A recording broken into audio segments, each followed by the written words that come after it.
to be back in Harris County. Oh, it's so good. There are so many long-standing friends. So many long-standing friends who are here, and I cannot thank you for what you are doing to hold it down, to hold it up, and to elect Joe Biden the next president of the United States. And that's what we're about to do. And that's what you are about to do. And I'm here in Texas, been here all day today, to thank you. To thank you, Houston, for all that you have been doing over these months, over these weeks, over these days. Today, of course, is the last day of early voting, and now we are 4 days away from the election that is going to change the course of our history. And we can't do it without you. We cannot do it without you. And of course, there is so much at stake. But before I continue, I want to thank Tina Knowles for that incredible introduction. Tina, you are amazing. You are amazing. You always have the courage to step up and speak out and lead. And I cannot thank you enough for that. So, here we are. And within our power and in our hands, through our voice that will be reflected in our vote, we have the ability to make a statement about who we are as a country, knowing we are better than what we've been seeing, and that we who love our country are willing to fight for it and fight for its ideals. That's what's before us.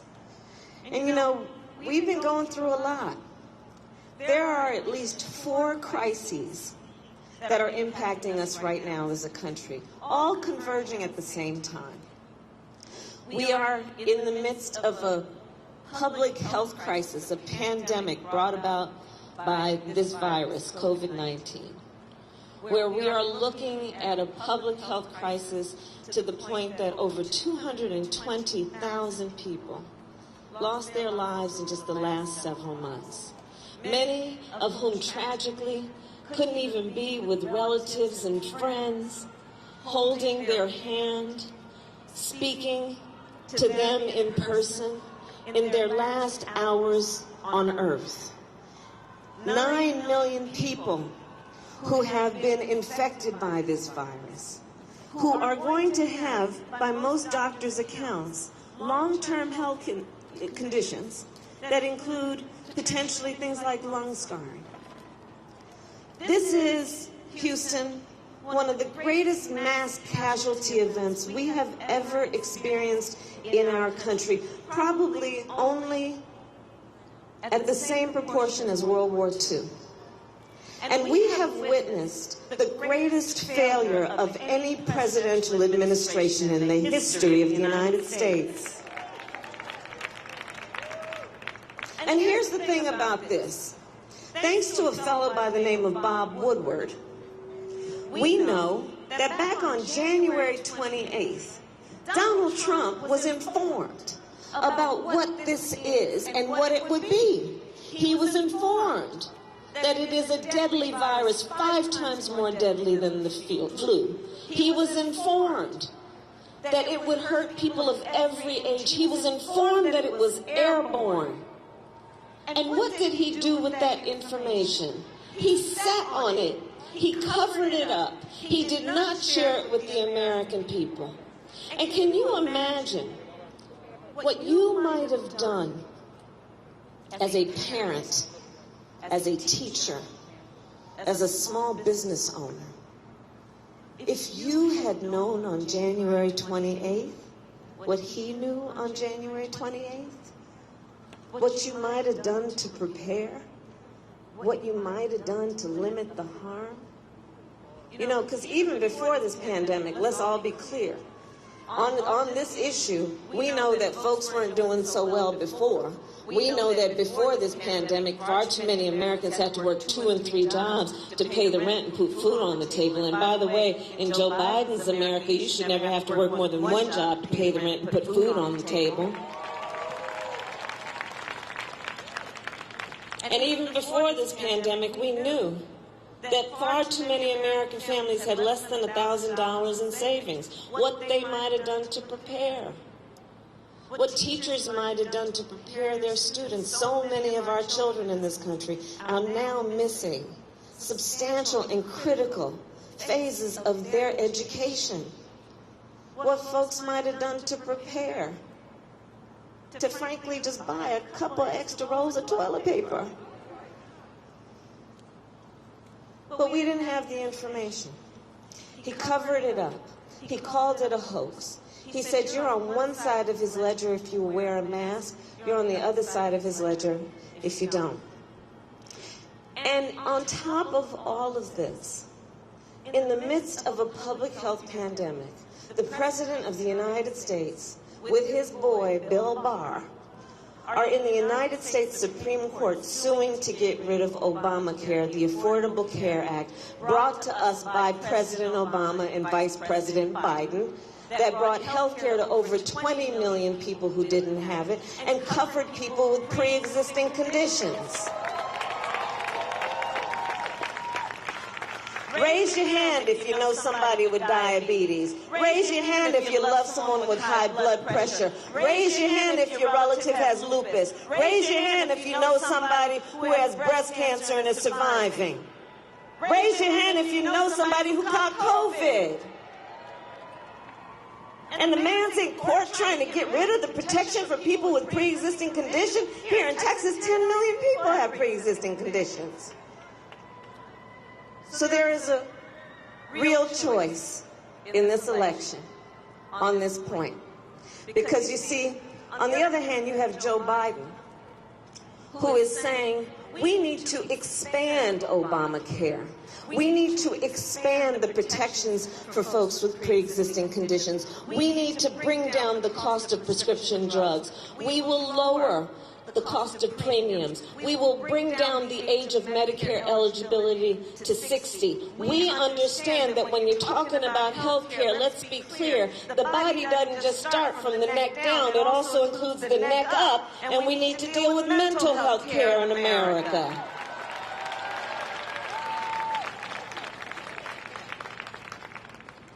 Joe understands these issues. There is a clear choice in this election.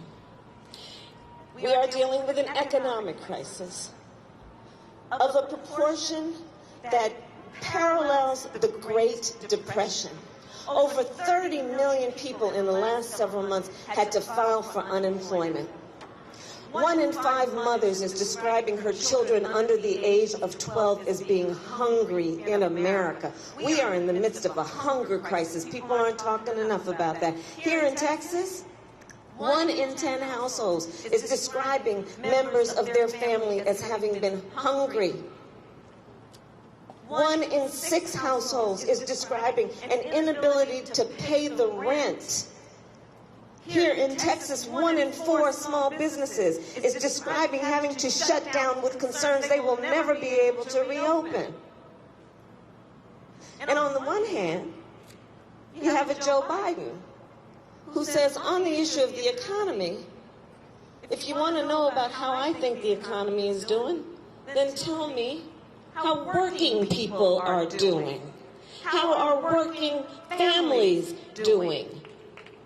Joe Biden says, let's get $150 billion in low-interest loans and access to capital to our small businesses with an emphasis on minority-owned businesses. Joe Biden says, we will not raise taxes on anyone that makes less than $400,000 a year, and we will cut middle-class taxes.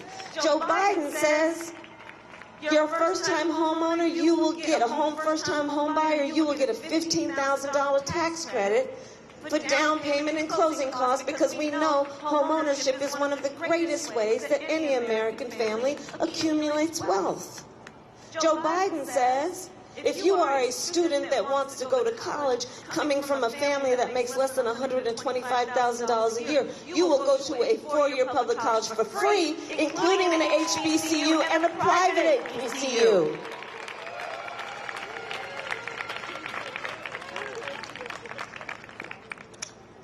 On the other hand, you have Donald Trump, who, when asked about the economy, asks, well, how are rich people doing? How is the stock market doing? To the point that one of his first, and in his mind, signature initiatives was to create a tax cut for the top 1% and the biggest corporations in America, which is going to cause us to have to deal with a $2 trillion deficit. Well, I'm going to tell you something. If we win this election, Joe Biden and I are about to get rid of that tax cut and invest that money in working families. We're about to put that money into an investment in infrastructure so we can build back up our roads and bridges. We're about to say that no family, working family, should pay more than 7% of your income in child care. We are about to say and put in place a commitment to support working families, knowing that if you want to talk about growing back up America's economy, invest in workers, invest in families, and all of us will benefit. We are in the midst of many crises. We are in the midst of a long overdue reckoning on racial injustice in America.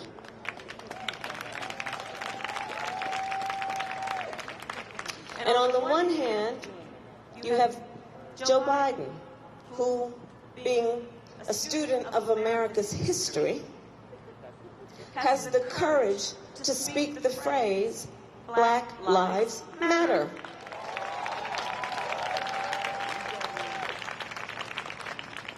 George Floyd's family is here tonight. George Floyd's life mattered. Those 8 minutes and 46 seconds. So Joe has the ability to understand that there is a long overdue reckoning taking place. Joe Biden says we need to deal with this. We need to deal with racial disparities in terms of the healthcare system, knowing that African Americans and Latinos are 3 times as likely to contract COVID and twice as likely to die from it, knowing that black women are 3 to 4 times more likely to die in connection with childbirth than other people, knowing that our Native American brothers and sisters have the highest rate of diabetes of any population in our country. Joe Biden says we need to deal with these issues. We need to reform the criminal justice system, decriminalize marijuana, and expunge the records of the people who have been convicted. We need to shut down private prisons. We need to end cash bail because, by the way, it is an economic justice issue as much as it is a criminal justice issue. Joe Biden says we've got to reform policing to the point that we all agree everyone should face accountability and consequence if they break the law. And so Joe says we will have a system that bans chokeholds and carotid holds because George Floyd might be alive today if that were the case. We will have a national registry of police officers who break the law. Why? Because it's not right that somebody can get fired one place for doing the wrong thing and move somewhere else and get hired. Joe has the courage to speak truth about this. On the other hand, you have Donald Trump, who stood on a stage in front of 70 million American people at a debate and refused to condemn white supremacists, and then doubled down and said, stand back and stand by. And here's the thing, Houston. It's a pattern. Let's not forget, he came to fame as a candidate for president by questioning the legitimacy of America's first black president. Let's not forget that at Charlottesville, where there were peaceful protesters protesting racial injustice in America, where a young woman died. And on the other side, there were neo-Nazis wearing swastikas, carrying tiki torches, spewing racist and anti-Semitic slurs. And when the President of the United States was asked about it, he said there were fine people on both sides. A president who called Mexicans rapists and criminals. A president who came into office and as one of his first orders of business put in place a Muslim ban. We are better than this. We are better than this, and we deserve better than this. We need a president who reflects who we really are. A president who understands within the beautiful diversity of who we are, wherever you live, whatever your race, whatever language your grandmother speaks, that we need a president who sees that we all have so much more in common than what separates us and ends this continuous thing that's about trying to sow hate and division. We need a Joe Biden who wants to come in and unify us as a nation.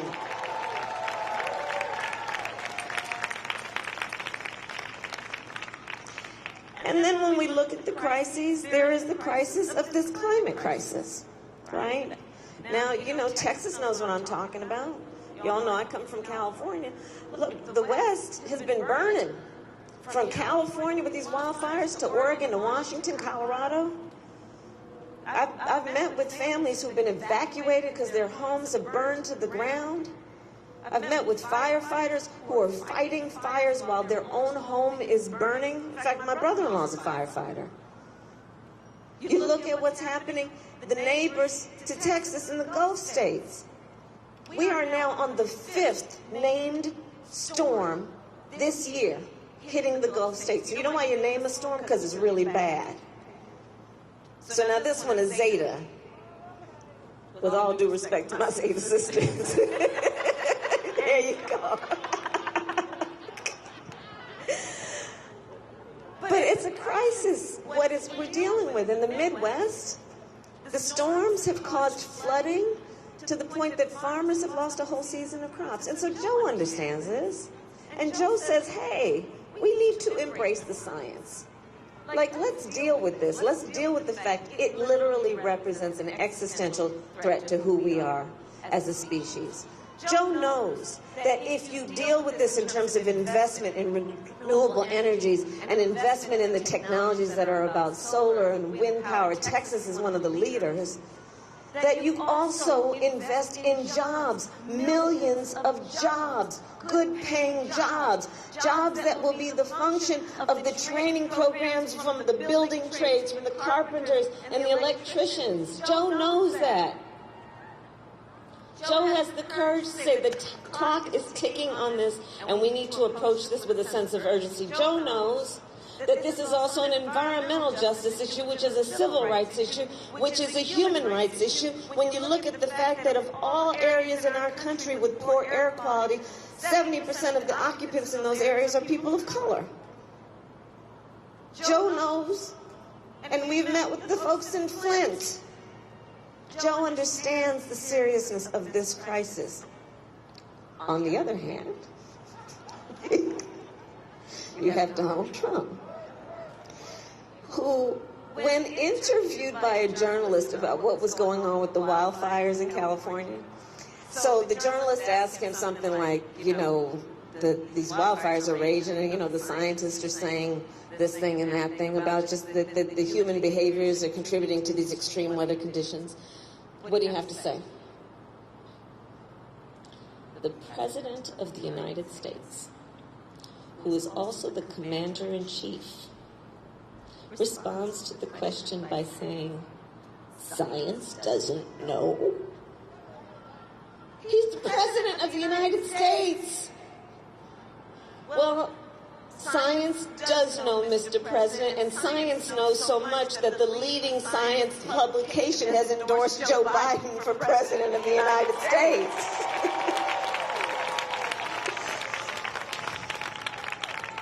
So there you go, and these are just a few of the challenges that we are facing as a nation.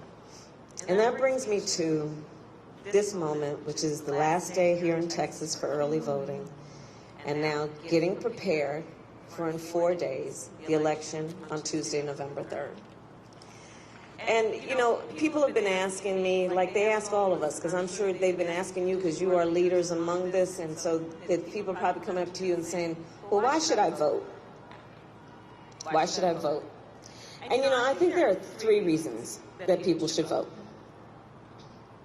One is to honor the ancestors. Let's honor the ancestors. This year we lost the great John Lewis, who is now among the ancestors, and who, while a hero on this earth, shed blood on that Edmund Pettus Bridge for our right to vote. Let's honor the ancestors. Let's honor the fact that we just celebrated the 100th anniversary of the 19th Amendment. And all those suffragettes in their white just marching and shouting for a woman's right to vote. And then, you know, let's always be accurate about history. Black women couldn't vote until 1965. But it's time to, and we can now. I heard that. So let's honor the ancestors. Reason 1 to vote. Reason number 2. Everything is at stake. Everything. You can go down the list we just discussed. You can talk about our public schools. Joe and I are going to triple Title I funding, understanding that our children are in these schools with incredible God-given talent, but they need the resources to achieve their talent.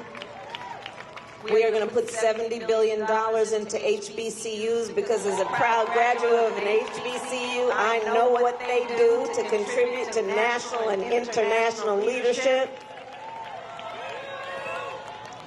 You know. So much is at stake. It is at stake that right now there are 545 children who, because of the United States government, don't know where their parents are because of a child separation policy at the border, which is a human rights offense that was committed by the United States government. What is at stake is creating a pathway to citizenship, renewing a promise to our dreamers by renewing DACA protections. Everything is at stake. So that's reason number 2 to vote. Reason number 3.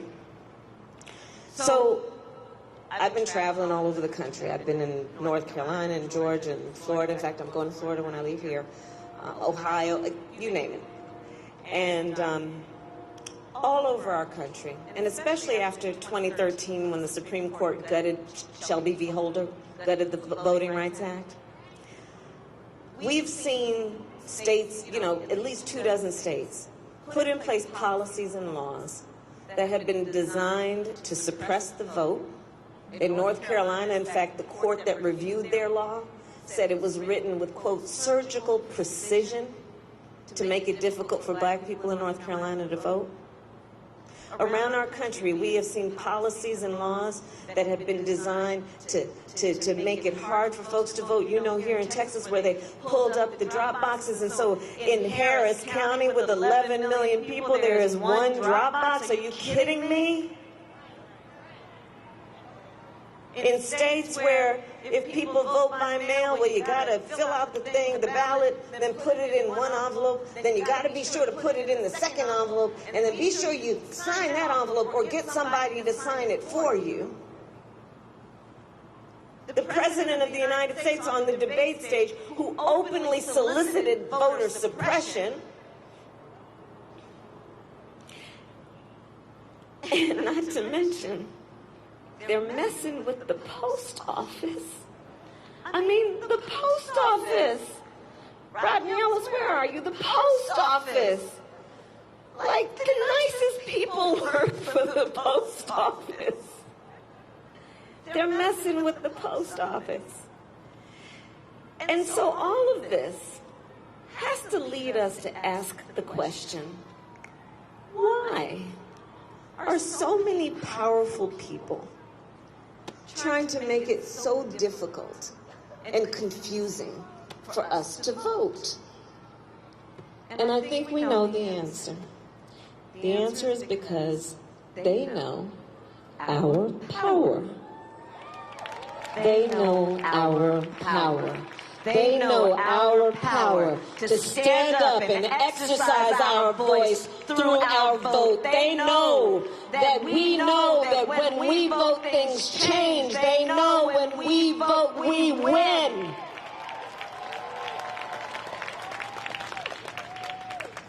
So let's not let anyone, not this election or ever, take our power from us. Let's not let anyone make us feel a concern or anxiety about whether we matter. Let's not give anybody that power over us to ever make us question whether we matter, whether we count. We have the power. We were born with it. They didn't give it to us. It wasn't granted to us. It is ours.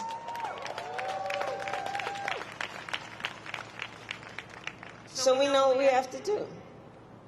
We have to get everybody out in 4 days on November 3rd, that Tuesday, and make sure that, especially during this pandemic when people are feeling alone and we got to social isolate and people are wearing a mask so you can't really see their full face and you're just feeling like, I don't know, feeling kind of alone.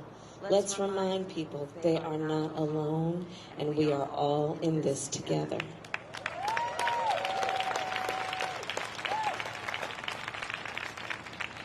And then my final point is this. This moment will pass. This moment will pass.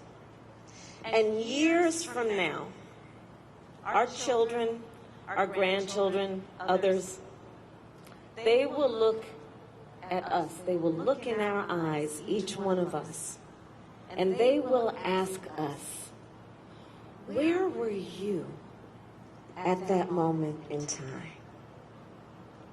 And what I know we will be able to tell them is so much more than just how we felt at this moment. We will tell them what we did. We will tell them we were hanging out this one Friday evening in Houston with Kamala and all these incredible elected officials. We will tell them we were bopping a little to Common. We will tell them Tina Knowles graced us with her presence. We will tell them that we were organizing folks, that we were telling them what was at stake. We were reminding them of the sacrifice of our ancestors. We will tell them that we called and we texted and we emailed everybody multiple times till they got sick of us, but they got over it. And we will tell them we elected Joe Biden, the President of the United States. Thank you, Houston. Thank you.